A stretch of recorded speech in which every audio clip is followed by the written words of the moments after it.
Welcome students.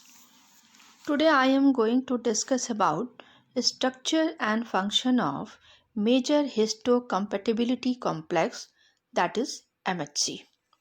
Already हम लोगों ने MHC के बारे में पहले भी डिस्कशन किया था ड्यूरिंग एडॉप्टिव इम्यूनिटी जब हम एक्वायर्ड इम्यूनिटी या एडॉप्टिव इम्यूनिटी का डिस्कशन कर रहे थे इन प्रीवियस लेक्चर्स। तो वहाँ पे हम लोगों ने देखा था कि MHC जो है वो जो प्रोसेस एंटीजेंस हैं उनको अपने सेल सरफेस पे प्रेजेंट करती है। तो मेजर जो एक रोल है कि किसी भी एपीसीज पे जो हम कहते हैं एंटीजन प्रेजेंटिंग सेल्स, तो एंटीजन प्रेजेंटिंग सेल्स में एंटीजन को प्रेजेंट करने का काम किसने किया था? एमएचसी ने। ठीक है, और एमएचसी एंटीजन को अपने सरफेस सेल के सरफेस पे प्रेजेंट करती है और उसका जो रोल है कि उस एंटीजन का प्रॉपर ए पर्टिकुलर जो टी सेल है उसको रिकॉग्नाइज करता है। तो अब हमें एमएससी को देखना है कि एमएससी का स्ट्रक्चर क्या है, एमएससी क्लास 1 क्लास 2 जो है वो किस तरह से फॉर्म होते हैं और उनका डिस्ट्रीब्यूशन क्या है। तो हम इस लेक्चर में सिर्फ आपको स्ट्रक्चर और फंक्शन की बात करते हैं। Okay, let's start.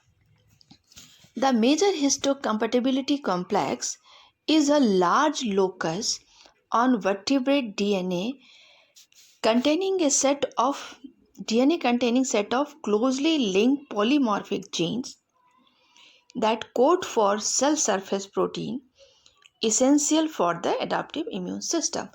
एक जीन का जो है ग्रुप ऑफ जीन जो रिस्पॉन्सिबल है एमएससी की फॉर्मेशन के लिए, क्योंकि जो उसकी पेप्टाइड्स है उसके लिए अलग अलग जीन्स डिसाइडेड हैं। ठीक है, so major histocompatibility complex is a large locus on vertebrate DNA containing set of closely linked polymorphic gene. Polymorphic का मतलब वो डिफरेंट टाइप्स की प्रोटीन फॉर्म करेंगी। Okay, this locus got its name because it was discovered in the study of tissue compatibility upon transplantation.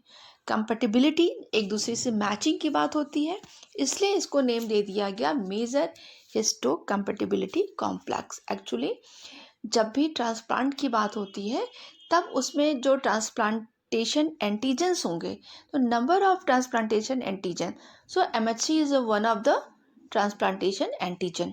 वो antigen का काम करता है डोनर में जो एमएचसी होगी। इसीलिए हम देखते हैं कि जब ट्रांसप्लांटेशन की बात होती है तो रिलेटिव्स के ही ऑर्गन्स को लिया जाएगा क्लोजली, या फिर उसको ट्रांसप्लांट करने के लिए हमें जो है एक थेरेपी हम यूज़ करते हैं, दैट इज़ इम्यूनोसप्रेसिव थेरेपी। तो हमें डोनर की जो एमएचसी होगी उसकी कैरेक्टरिस्टिक्स को सप्रेस करके हम तब ट्रांसप्लांट करते हैं। Okay, the MHC is referred to as the HLA, full form is the human leukocyte antigen HLA complex in human and is controlled by genes located on chromosome 6। ये chromosome 6 के short arm पे located होती है, and as the H2 complex in mice and is controlled by genes located on chromosome 17। Okay, human के case में MHC forming के लिए जो क्रोमोजोम है दैट इज क्रोमोजोम 6, और क्रोमोजोम 6 के शॉर्ट आर्म पे प्रेजेंट होता है ये जीन्स, और माइस के केस में क्रोमोजोम 17 पे प्रेजेंट होगा। हम ह्यूमन के केस में एमएससी को HLA नेम दे रहे हैं, ह्यूमन ल्यूकोसाइट एंटीजन, और माइस के केस में उसको हम H2 कॉम्प्लेक्स नेम दे रहे हैं। Okay, so in this diagram there is a chromosome, this one is a chromosome 6। Okay, आप देख सकते हैं कि ये हमें शो हो रहा है क्रोमोजोम 6 के, this is the short arm of the chromosome 6। आप उसके ये लोकेशन शो की गई है कि जो ये जीन्स है हमारी ये सारे आप देख सकते हैं क्लास 2 के लिए, क्लास 3 के लिए एंड क्लास 1 के लिए जो जीन्स है वो हमें इस डायग्राम से शो कर रहा है। मेजर हम लोग क्लास 1 और क्लास 2 की बात करते हैं, तो ये आप देख रहे हैं क्लास 1 क्लास 2, ये जो स्ट्रक्चर दिख रहा है, these genes are located on the chromosome 6, this is also genes।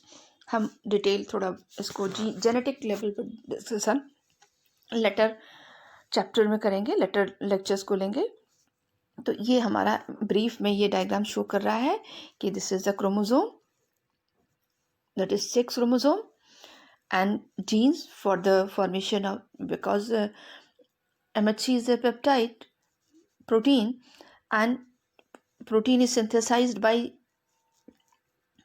transcription, and genes that are located on the genes for the transcription located on the chromosome, short term the chromosome 6. Okay, ये हमारी location थे. तो ये HLA, that is human MHC. Now in both human and mice cases, in both cases the MHC genes are organized into regions encoding 3 classes of molecules. अभी हम लोगों ने देखा ये क्रोमोसोम पे 3 टाइप्स के MHC को हमने डिनोट किया था. Class 1 MHC genes encode glycoprotein expressed on the surface of nearly all nucleated cells. The major function of the class 1 genes product is presentation of peptide antigen to T cells. Okay, ये class 1 जो है सभी nucleated cells में present करेंगे. अब अगर हम बताएं कि कौन सा ऐसा सेल है जिसमें न्यूक्लियस नहीं है, अगर न्यूक्लियस नहीं है उस सेल में तो वहाँ MHC नहीं होगी. फॉर एग्जांपल आरबीसी में न्यूक्लियस नहीं है तो MHC वहाँ एब्सेंट होगी. या MHC जिन सेल्स में कम होगी वो भी रिजेक्शन में कम इन्वॉल्व होंगे. ओके, तो class 1 MHC present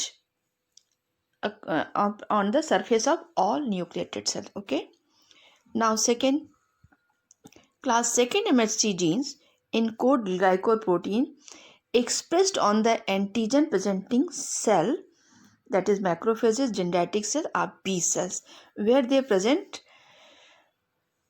processed antigenic peptide to T helper cells. Okay, ध्यान दें यहाँ पे ये जो है साइटोटॉक्सिक टी सेल्स के रिकॉग्निशन के लिए होगा.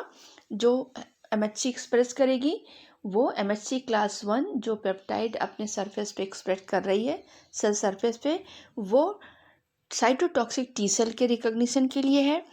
एंड क्लास 2 MHC जो अपने सरफेस पे सेल सरफेस पे एंटीजन को प्रेजेंट कर रही है, that is for the recognition of T helper cell. Okay, तो ये इंपॉर्टेंट पॉइंट्स हैं. एंड क्लास 3 जिसका डिस्कशन हम लोग बहुत कम देखेंगे, encode in addition to other product various secreted protein that are immune functions including components of the complement system and molecules involve in inflammation. तो ये कॉम्प्लीमेंट सिस्टम में क्लास 3 MHC की इन्वॉल्वमेंट होगी. ओके, तो ये हम लोगों ने देखा कि क्लास 1, क्लास 2, क्लास 3, जिसमें मेजर जो हम इम्पोर्टेंस देखते हैं वो क्लास 1 और क्लास 2 की है. तो क्लास 1 जो सभी न्यूक्लिएटेड सेल्स के सरफेस पे होगी, और जो MHC क्लास 2 है उसकी जो अक्रेंस होगी वो जीन्स जो है किस टाइप के सेल पे होंगे, वो एंटीजन प्रेजेंटिंग सेल्स पे होंगे, जैसे macrophages, dendritic sales. And now structure of MHC class 1 and MHC class 2. This is the MHC class 1 and here MHC class 2. Okay, ये आप देख सकते हो.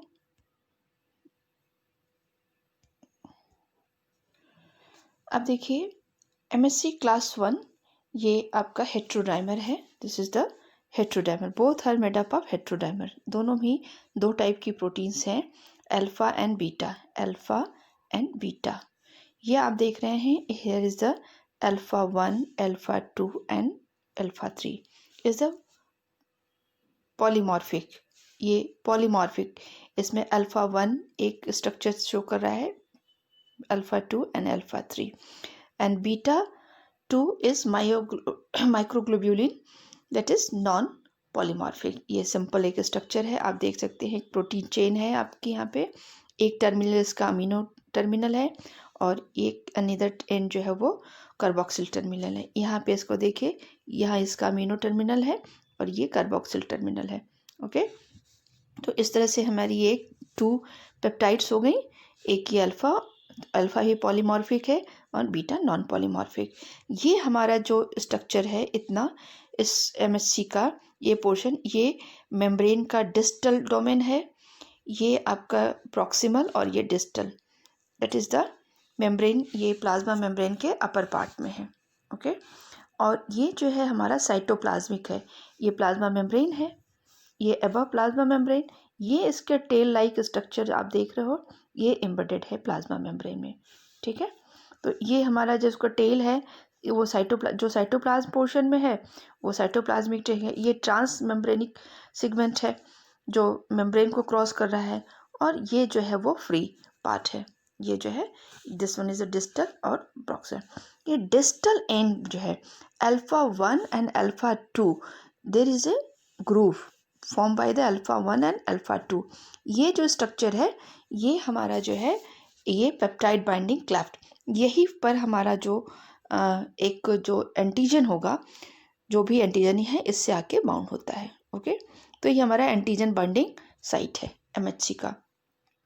तो ये जो एमएचसी इस क्लास 1 पे जो एंटीजन होगा वो अप्रॉक्सीमेटली 8 to 10 अमीनो एसिड वाले जो पेप्टाइड्स होंगे वो बाउंड होंगे।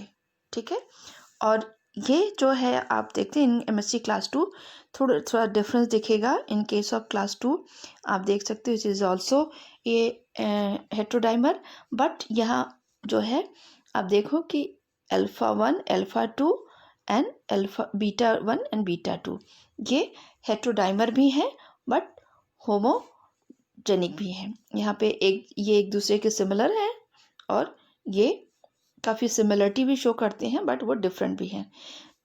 तो ये कंडीशन देखिए इन सेम वे जैसे हम लोग ने यहाँ देखा कि इसके जो प्लाज्मा के अबव पोर्शन है, फ्री पोर्शन है, जो एंटीजन प्रेजेंट करता है वो पोर्शन जो है that is made up of alpha 1 and alpha 2 and another part beta 1 beta 2, that is the membrane domain. ये डिस्टल पार्ट है और ये इसका प्रॉक्सिमल पार्ट है। ठीक है, यहाँ जो हमारी प्रोटीन है जिसका as it is terminal end is amino terminal end it is a carboxylic terminal, यहाँ भी कार्बोक्सिलिक टर्मिनल अमीनो टर्मिनल। तो अमीनो टर्मिनल जो है वो एंटीजन बाइंडिंग साइट बनाते हैं, पेप्टाइड बाइंडिंग साइटिंग या एंटीजन बाइंडिंग साइट्स, या और जो इसका कार्बोक्सिल ग्रुप है वो साइटोप्लाज्मिक टेल होता है जो कि सेल में एम्बेडेड होगा। ओके, तो ये हमारा पोर्शन जो है आप देखिए कंपैरेटिवली इसके लार्जर दिख रहा है। तो ये यहाँ पे जो पेप्टाइड बाइंड होंगे that is larger than this antigen, वो अप्रॉक्सीमेटली 15 to 25 अमीनो एसिड्स के जो पेप्टाइड्स होंगे वो बाइंड कर सकते हैं इस पोर्शन पे। ओके, तो स्ट्रक्चर वाइज हमें ये आपको ये एक तरह से डिफरेंस भी पता चल रहा है इसमें क्लास 1 और क्लास 2 का। ये हमने यहाँ पे शो किया कि क्लास 1 की प्रेजेंस जो है ऑन ऑल न्यूक्लिएटेड सेल्स, ये जो प्रेजेंस होगी इनकी अक्रेंस जो होगी एमएचसी क्लास 1 की सभी न्यूक्लिएटेड सेल्स में प्रेजेंस होगी, but MHC class 2 molecule present on the surface of APCs, सिर्फ जो है एंटीजन प्रेजेंटिंग सेल्स में प्रेजेंट होंगे। ओके, तो ये हमारा हो गया एक अल्फा चेन, ये बीटा चेन। अल्फा चेन इसकी जो है वो सब यूनिट्स फॉर्म कर रही है, alpha 1 alpha 2 alpha 3, there is no subunit. तो यहाँ पॉलीमॉर्फिक कंडीशन है, हेयर दोनों ही पॉलीमॉर्फिक कंडीशन कर रही है, अल्फा 1 सब यूनिट अल्फा 2 सब unit, here beta 1 and beta 2, and both chain embedded in the plasma membrane and reaches to the cytoplasm। इसके दोनों ही के सब यूनिट्स जो है वो एक कोयल फॉर्म करते हुए मेम्ब्रेन को क्रॉस करके साइटोप्लाज्म में एम्बेडेड होंगे, but in this case only alpha peptide alpha chain ही जो है वो क्रॉस कर रही है। ये इससे कनेक्टेड होगी by non covalent bond, addition of या binding of beta 2 microglobulin with the alpha chain by non covalent bond. Okay, तो ये एक स्ट्रक्चर विद एक दूसरे से डिफरेंशिएट करता हुआ आ रहा है। ओके, नाउ अब उसी को हम फिर से एक बार थियोरेटिकल वे से देख लेते हैं। MHC class 1 molecule are heterodimers that consist of two polypeptides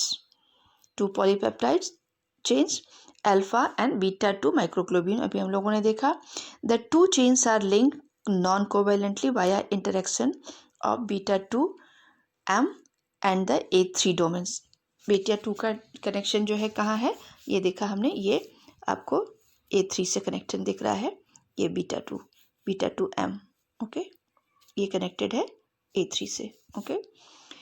now only the A chain is polymorphic. अभी बताया हमने कि alpha 1, alpha 2, alpha 3 that is polymorphic condition and encoded by HLA gene, while the beta 2 subunit is not polymorphic and encoded by the beta 2 microglobulin gene.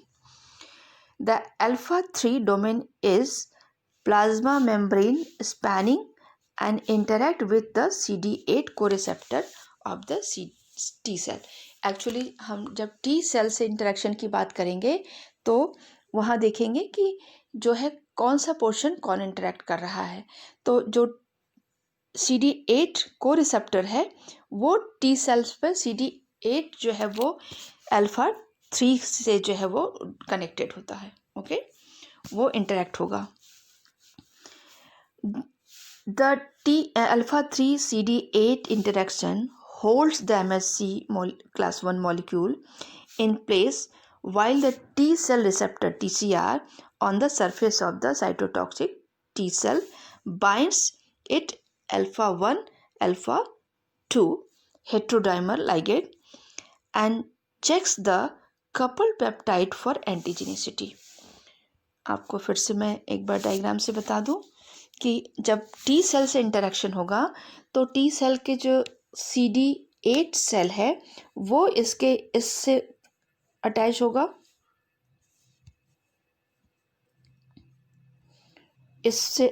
होगा, ये hold करेगा, और इसका जो टी सेल का TCR होगा वो यहाँ, जो कि एंटीजन यहाँ पे होगा तो वो इसको रिकॉग्नाइज करेगा और यहाँ से होल्डिंग होगी.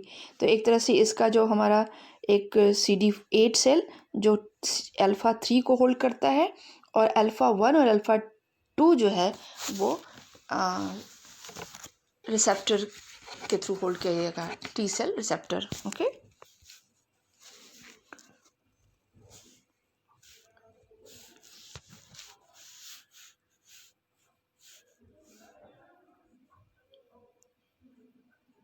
The A1 and A2 domains fold to make up a groove for peptide to bind. MHC class 1 molecule bind peptide that are predominantly 8 to 10 amino acids in length. मैंने आपको बताया कि उसकी ग्रूव थोड़ा शॉर्टर होगी है तो 8 to 10 अमीनो एसिड लॉन्ग जो है पेप्टाइड जो है उससे बाइंड कर सकते हैं, okay. Next, MHC class 2 molecules are also heterodimer, but in this case consist of two homogeneous peptides. अभी बताया homogeneous alpha 1 alpha 2 and beta 1 beta 2, and alpha and beta chain, both of which are encoded in the MHC. These molecules have both extracellular regions as well as transmembrane sequence and cytoplasmic tail. आपने देखा MHC class 1 में सिर्फ alpha chain का ही वो ट्रांसमेम्ब्रेनस tell जा रही थी, cytoplasmic tell थी, but in case of MHC class 2 that is basic difference between class 1 and class 2, दोनों के ही जो टेल जो है वो मॉलिक्यूल्स के जो चेन है वो ट्रांसमेम्ब्रेन सीक्वेंस से क्रॉस करते हुए साइटोप्लाज्मिक टेल बनाती है, okay. The alpha 1 and beta 1 regions of the chain come together to make a membrane distal peptide binding. beta 1 beta 2 एक बार हम डायग्राम से फिर से देखते हैं. ये हमारा जो है ये आपका beta alpha 1 and beta 1 make the antigen binding site, और ये जो है आपका बीटा अल्फा 1 एंड बीटा 2 वो आपकी मेम्ब्रेन से अबव होगी, okay. So the alpha 1 and beta 1 regions of the chain come together to come membrane distal peptide binding domain, while the alpha 2 and beta 2 regions, the remaining extracellular parts of the chain form the membrane proximal immunoglobulin like domains. ठीक है, alpha 1 और beta 1 जो है वो binding site बना रहा है और अल्फा 2 और बीटा 2 जो है वो मेम्ब्रेन के बाहर एक इम्यूनोग्लोब्यूलिन लाइक डोमेन फॉर्म करता है. The antigen binding grooves where the antigens or polypeptide binds is made up of two alpha helix walls and beta sheet. Okay, because the antigen binding groove of MHC class 2 molecule is open at both ends, दोनों ही ends पे है, open है चूँकि वो separate peptide है, while the corresponding groove on MHC class 1 molecule is closed at each end. The antigens presented by MHC class 2 molecules are longer, generally between 15 to 24. Sorry मैंने 25 बोल दिया था. 15 to 24 amino acid residue. Okay, हम एक बार फिर से इसको discuss करते हैं. आप देखिए, ये मैंने कहा ये चूँकि ये क्लोज एंड है और यहाँ ओके ओपन एंड है, तो यहाँ जो बाइंडिंग होगी एक एंटीजन की, उसकी जो साइज़ होगी वो लार्जर होगी, approximately 15 to 25 amino acid bearing होगी. और यहाँ पे जो एंटीजन की बाइंडिंग होगी वो स्लाइटली स्मॉलर होगा, वहाँ 8 to 10 amino acid bearing peptides he bind कर सकेंगे. That is the difference between both. Okay, now next is the function. अब आप इस डायग्राम को देखिए फिर से, हम एक बार ऑलरेडी इसको डिस्कस कर चुके हैं. बस in this diagram this is the TC cell and this is the TH helper cell. ठीक है, helper T cell and cytotoxic C cell. So here the MHC antigen associated with MHC molecule. तो यहाँ पे जो हमारा MHC है वो क्या है, दैट इज क्लास 1. ये क्लास 1 है और ये क्लास 2 है. ठीक है, तो यहाँ पे इन्फेक्टेड सेल जो कि आप देख रहे हैं, यहाँ पे इन्फेक्टेड जो सेल्स होगी वो वायरस बैक्टीरिया जो भी प्रेजेंट होगी. एंटीजन फ्रैगमेंट्स पहले उसकी प्रोसेसिंग होगी. देखिए ये जो होगा उसके एंटीजन जो फ्रैगमेंट्स में फॉर्म होगा और उस फ्रैगमेंट को प्रेजेंट कर रहा है हमारा MHC क्लास 1. और एक पर्टिकुलर जो साइटोटॉक्सिक T सेल्स हैं उस सरफेस पे उसको रिकग्नाइज करती हैं और ये हमारा पॉइंट्स होता है. T cell recognizes combination.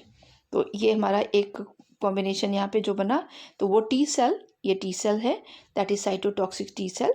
वो जो MHC क्लास 1 जिस फ्रेगमेंट्स को, जिस पेप्टाइड को याद होगा हमने बताया था, T cell always recognize the antigen which are only peptide. सिर्फ पेप्टाइड एंटीजन को ही ये रिकग्नाइज करता है, अदर किसी भी पार्टिकल को, अदर कैरेक्टरिस्टिक्स को ये रिकग्नाइज नहीं करता है. This is so specific. Okay, so here helper T cell which recognizes the antigen which are presented by the class 2 MHC. Okay, कोई भी माइक्रोब्स जो एंटर किया ये न्यूक्लिएटेड सेल्स में प्रेजेंट होंगी. कोई भी पैथोजेंस या पार्टिकल उसको रिकॉग्नाइज कर रहा है और यहाँ एंटीजन प्रेजेंटिंग सेल्स के through, that is the macrophage, they may be dendritic cell, they may B B cell, वो जब अगर है तब हमारा MHC क्लास 2 जो है एक्सप्रेस करता है एंटीजन को सरफेस पे और that is recognize by the helper T cell. और ऐसे केसेस में फिर जब हेल्पर T सेल में आ गया तब उसमें आपको याद होगा हमने बताया था T helper 1, T helper 2 cells, और उसके अकॉर्डिंग जो है फिर से हमारा ह्यूमोरल इम्यून रिस्पॉन्स में जाएगा या सेल मीडिएटेड रिस्पॉन्स में जाएगा. That is different things. फिर यहाँ से हम फर्दर डिस्कशन होता था आपका कि हेल्पर 1 और हेल्पर 2 का कैसे रिकॉग्निशन होगा, सिलेक्शन होगा. साइटोकाइंस उसके लिए रिस्पॉन्सिबल होती हैं कि वो हेल्पर 1 और हेल्पर 2 का. ओके, सो इन फाइनली दो एक फंक्शन को आप कह सकते हैं common function for the MHC. Their main role is in antigen presentation where MHC molecule display peptide fragments for recognition by appropriate T cells. This is an important process in the immune system response for destroying invading pathogens. Okay, तो ये हमारा एक पहला important point जो कि common सभी में है कि वो टी सेल के रिकग्निशन के लिए पेप्टाइड को, एंटीजन को सरफेस पे एक्सप्रेस करता है, दैट इज प्रेजेंट करता है. Next is the MHC complex on the cell surface is necessary for cell self recognition and the prevention of the immune system targeting its own cells. सबसे ज़रूरी है कि self और non self का recognition. तो T cells वही जो भी हमारे लिए जो फॉरेन एक्ट करते हैं तो उसके रिकग्निशन के लिए MHC जो प्रेजेंट करती है ये भी बहुत इंपॉर्टेंट रोल है कि वो रिकग्निशन को प्रिवेंशन कैसे होगा. ओके, तो certain MHC alleles are associated with an increased risk of autoimmune diseases such as Hodgkin's lymphoma and multiple sclerosis as a disease.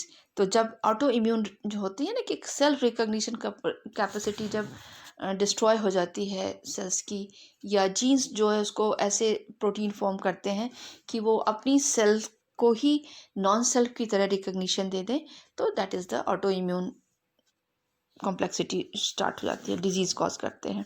And another function of the major histocompatibility complex is tissue allo recognition. Tissue allo recognition के मतलब कि वो same species के MHC को recognise, allo means different, same species के ही jeans जो है जो MHC कॉज करेंगे उसको रिकॉग्नाइज करें. An important factor in the prevention of successful organ transplantation. ठीक है, तो आप देख सकते हैं कि एक्चुअली सेल्फ और नॉन सेल्फ का डिस्क्रिमिनेशन होना बहुत ज़रूरी है. जब कभी ये फेल्योर हो जाता है, अनफॉर्चुनेटली जो ट्रांसप्लांटेड टिश्यू है वो किसी इंडिविजुअल से जब कहीं रिकॉग्नाइज करना फेल्योर होता है तभी जो है वो ट्रांसप्लांटेशन में प्रॉब्लम होती है. ओके, तो unfortunately transplanted tissues from individuals of the same species that is allogeneic or different species xenogeneic. ठीक है, तो एलोजेनिक वो है जो सेम स्पीसीज के डिफरेंट इंडिविजुअल हैं, और डिफरेंट स्पीसीज के जो इंडिविजुअल हैं उनके जीन्स को हम कहेंगे जीनोजेनिक.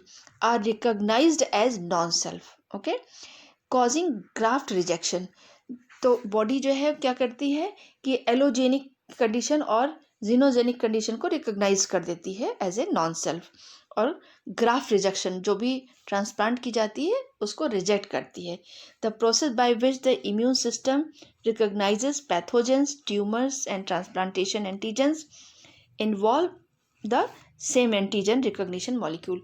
तो इस तरह से ये नेचुरल वे से बॉडी जो है रिजेक्ट करती है जब कभी भी ट्रांसप्लांटेशन की बात आएगी. बहुत से ऐसे ट्रांसप्लांटेशन एंटीजन है, फॉर एग्जांपल जैसे आप देख सकते हैं कि MHC एंटीजन, ट्रांसप्लांटेशन एंटीजन के एग्जांपल्स में आप देख सकते हैं कि वो MHC मॉलिक्यूल एक एंटीजन हो सकता है, माइनर हिस्टोकम्पैटिबिलिटी कॉम्प्लेक्स भी एंटीजन्स हैं, ABO ब्लड ग्रुप भी एंटीजन है, and monocyte endothelial cells antigen, ये डिफरेंट एंटीजन्स प्रेजेंट होते हैं जिससे बॉडी रिजेक्ट करती है. बट हमें जब ट्रांसप्लांट करना होगा कि हमें उस ऑर्गन को ट्रांसप्लांट करना ही है, तो ऐसे कंडीशन में हमें इम्यूनोसप्रेसिव थेरेपी देनी हो.